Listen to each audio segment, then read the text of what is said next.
Welcome back to part 2 of my 1957 FC-170 resto mod. Please like, share, and subscribe to my channel. I do appreciate it.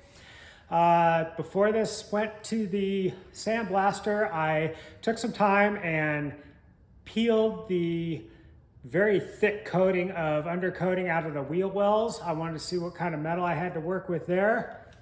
I also used this, I call this the wire wheel of death, to grind off some of the house paint, some of the multi coats of paint that this thing has had put on it in the last 50 or 60 years. Give a word of caution when using one of these.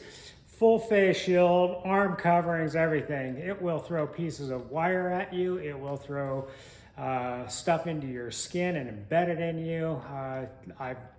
I've hit myself with this thing and it hurts. So it works real good, but just as a note of caution, be careful with it.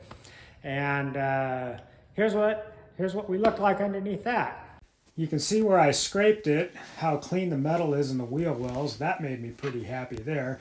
Where I wire wheeled it underneath the fender wells, it's also really clean, which is a far difference from the body mounts and cab corners. The cab went down to the sandblaster to get the multi-layers of house paint removed from it. I did discover the original color of this little Jeep was red, so I think I'll go back to red since it'll be a standoutish color. The sandblaster is about 6 months out, so it's going to be a good 6 months before that thing comes back all bare metal and naked. So that gives me a lot of time to finish everything I need to finish before setting the body back on. So here's where we're going to get started on that.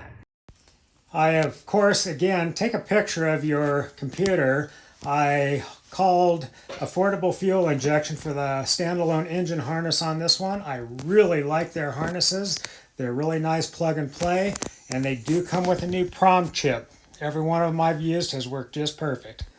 Well, you got to start somewhere on one of these builds, so don't get overwhelmed. This one I decided we're going to get rid of the clutch pedal first. So I ordered a Willwood disc brake master cylinder to change it from a 1-circuit to 2-circuit.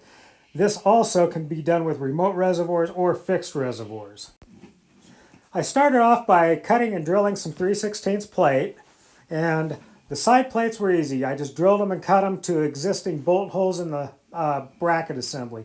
The larger bore hole for the master cylinder was a little trickier. I had to drill that large bore hole off-centered just about 1/8 to 1/4 inch, and I'll explain that in a second. Then I welded the side plate, the mounting plates, from the inside so that they would squeeze appropriately inside the bracket. And you can see here why I drilled that hole off-center, because the push rod is not centered exactly in the bracket. It's off a little bit. So I wanted to try to keep that push rod as straight as possible. And the clutch pedal removed just easily, but I wanted to retain the original bracketing because parts of the dash and parts of the steering column bolt to it. For now, it's just going to hang on the wall. I was worried about the heater box initially, but it straightened out okay. Hopefully I'll get it in with the body work I have to do on the inside of the cab okay. We'll worry about that later. But I tested the heater core and it checked out okay even though it wasn't hooked up. I did have to do some repairs on the doors on the heater box, but mostly it was just take it apart, clean it, put it back together, and it's ready to go now when the cab comes back. This may sound weird, but I ran out of room in the shop, so I used that frame I just built all these engine mounts for and cleaned up as the engine stand to do some work on the engine. Now, the work on the engine just entailed a new rear main seal, a new oil pan seal. I adjusted the valves, I cleaned the intake and resealed that. I also put a new timing chain and gears in it. Now just a heads up, when you do timing chains and gears, make sure you dip them in oil or lubricate them real well before you start it. Next, I rebuilt the distributor. Bushings were okay in it. I put a new stator and module in it as well as a distributor rotor. I also replaced the ignition coil. Then I started putting some of the sensors in. After that, I installed the throttle body, a bunch of the linkage, some more of the sensors on it, and made sure that was ready to go. Now, cleaned up and installed the front drive accessories, alternator, power steering, pulleys, idlers. Then it's hooked the transmission and transfer case up. The only thing I did on the transmission was a front pump seal and a filter and pan gasket.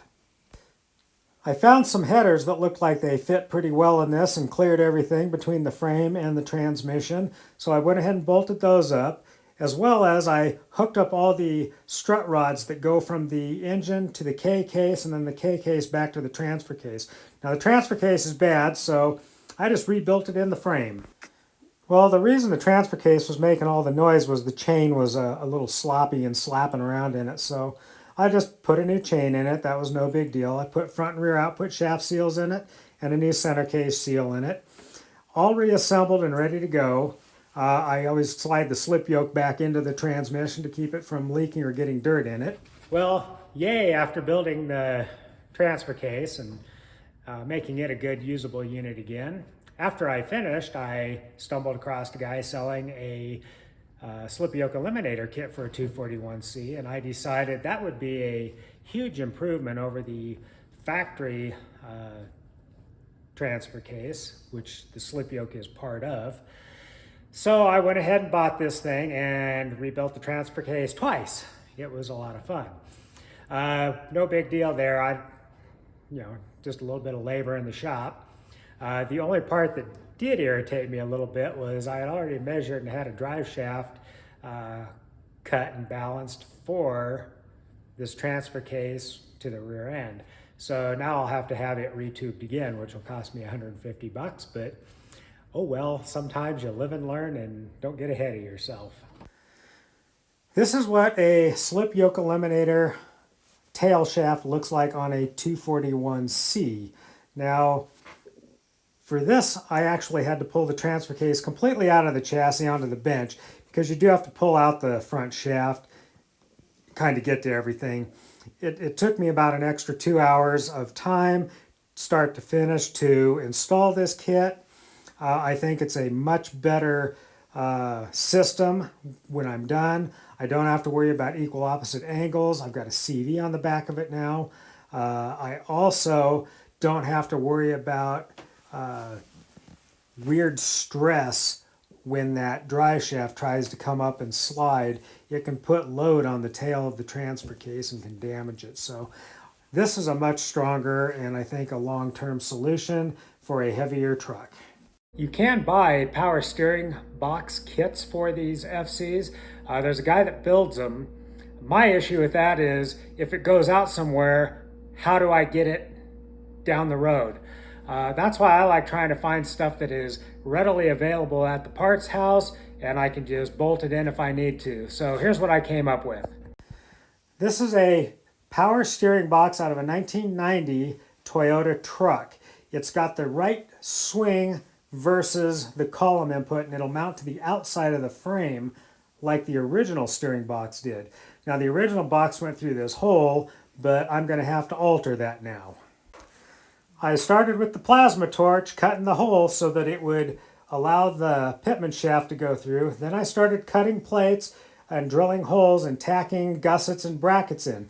Now at the same time, I widened the frame over 2 inches on the lower side and started gusseting and attaching it to cross members so that it would replace the strength I cut out by cutting this big hole in the side of it. After I painted everything and installed it, this is how that box mounted, which is just what I wanted. I'm not going to use this pitman arm though, so hose-wise, the low pressure side was easy. Those were just 3/8 or -6 low pressure power steering hose. It clamps to the pump, it clamps to the box, it's ready to go. The high pressure hoses were a little bit different. I had to have those made, which wasn't a big deal. My local parts house made them for me. It's just GM on the pump side and Toyota on the box side. It worked out just fine. They routed just fine, and they work good. Next on the agenda is suspension. I'm leaving it leaf spring, but I need to change a bunch of stuff. 1, to accommodate the new axles. 2, I need to give it some lift. I did want to retain the pin style, but I am going to change the shackle. This is an upswing, and I'm going to flip the shackle so the shackle is down in its swing. Here's how you do that. You can see this is the shackle that I have flipped. Now originally the shackle went up here, but when you flip it and you use the existing spring, the shackle is down here facing this angle. That angle will not work. What would happen is it'll cause the shackle to flip back up if you unload the springs. So you have two choices. You either have to move the frame mount forward, or you have to lengthen the springs. First thing is pulling all the spring packs apart. Use a couple of clamps, take the centering pin out, and then loosen the clamps up, and you can take apart your springs. Just keep track of where they go. This is going to be fun to follow, so sorry folks. This might get a little confusing. We determined we need to lengthen the leaf springs, both front and rear, to accommodate the correct angle on the swing shackle. The front leaf spring pack on the FC is a couple inches shorter than the rear leaf spring pack. The top leaves measure that. Now, first thing I did is disassembled all my spring packs. I then took the top leaf from the front spring packs and set them aside. I then took the top leaf and the second leaf from the rear spring pack and put it to the front springs. I reassembled all those, rebushinged them, and reinstalled those into the Jeep. Then I took some measurements on the length of the top spring I needed, the length of the second spring I needed, the width, the thickness, and the arch of those springs, called up Alcan Spring and had them build me a new top and a new second leaf. When I got those back, I put new bushings in them, assembled the spring pack, and installed it to the rear of the Jeep. My lengths were okay now, but my front leaf springs turned out to be too tall, and my rear leaf springs turned out to be too flat. You remember those were pretty flat in the pictures as well. At this point, I took that original top leaf that I removed from the front spring pack, chopped the bushings off of it so it was now just a flat leaf spring. And by the way, you can do that with a friction blade and a cutoff wheel. Even though it's spring steel, it works. I then installed that flat leaf to the rear springs as the third leaf. Checked my height then, I was a little bit better. My front is still too high, so I took the bottom three leaves out of the front spring pack, and they're short ones, so it wasn't too big a deal. It just lowered the height to the axle. That made the front height almost perfect. I took one of those leaves and I added it to the rear leaves and then reassembled it again and checked it. Again, I had to take it apart and add another one. So I ended up with like 11 leaves in the rear spring pack of this, but they're very nicely progressive and they look like it kind of came from the factory that way. But now my front and rear set very level on this, and surprisingly enough, it worked. I try to use stuff I have laying around, and I happen to have a Dana 60 laying around out of a 1968 F-250. So I welded the spring purchase to this and installed it to the leaf springs, bolted it in.